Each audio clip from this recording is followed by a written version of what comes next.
Two young brothers, just 4 and 5 years old, have died in hospital after police were called to this high-rise here in Scarborough on Sunday evening. Their mother remains in very serious condition after falling from a balcony 6 stories up. Police say the circumstances are suspicious, and Toronto Homicide is now leading the investigation. The medical examiner will tell us conclusively how these boys may have met their fate.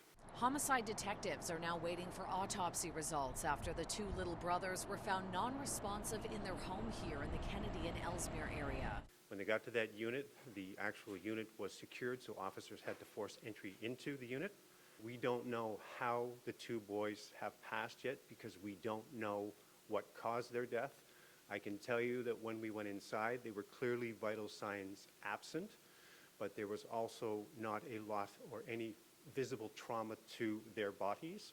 The boys were discovered by uniformed officers responding to a 911 call that came in after their 25-year-old mother was found on the ground below the balcony. When help arrived, police say she was still breathing and conscious. My investigative belief right now is that it likely was not accidental. We heard all the sirens, like one after another after another. Okay, something big is going on. So we went up to the balcony to have a look. And then I looked down and I saw somebody down on the ground. I'm thinking, that looks like our neighbor, but I wasn't sure, right? And then I heard them doing CPR on the little boys and so I thought, oh God, not the boys. Neighbors identify the boys to City News as Yanni and Mimi and their mother as Vanessa Colias. Those who knew the family tell us that their father, Costa, otherwise known as Gus, sadly passed away from cancer just a few weeks ago. She was crying. She said he's gone. That's all she said. Those who knew the family are shattered by the news, telling us all of them were friendly and the boys were always happy and full of life.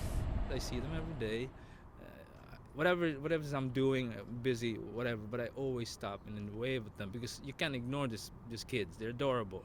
And they just stop and say hi to me, both of them, eh? And it really breaks my heart. The kids were always, hi, because they knew I was friends with the father, right? Yeah. And unfortunately, that's the vision I had in my head all night long, was the little boys going, hi. Police say they have reason to believe that these children were in good health in the hours leading up to their deaths. More questions will be answered when autopsies are conducted in the coming days. As for the mother, she underwent surgery today and remains in hospital. The lead investigator says it's likely she will survive. In Scarborough, Shauna Hunt, City News.